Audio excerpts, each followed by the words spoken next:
ఏమండి చేపట్టండి. ఏంటది? ప్రసాదం. ఏ ప్రసాదం?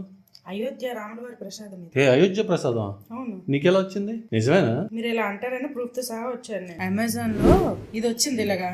ఓకే. వెంటనే బుక్ చేసేసాను. ఇంకా అయోధ్య కూడా మనం వెళ్ళలేదు. ఓకే అవన్నీ ఫేక్. ప్రెసెంట్ అందరూ అయోధ్య రామ మందిరం గురించి ఆలోచిస్తున్నారు కదా.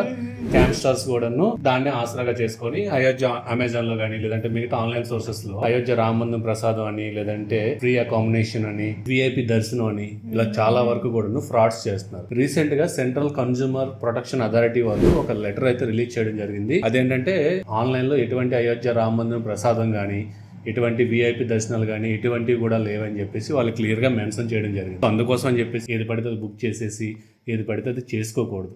మీరు కూడా ఇన్ఫర్మేషన్ని మీ ఫ్రెండ్స్ అండ్ ఫ్యామిలీ మెంబర్స్లో షేర్ చేయండి. చాలా వరకు కూడాను ఇలాంటి ఫ్రాడ్స్ ఎక్కువగా జరుగుతున్నాయి.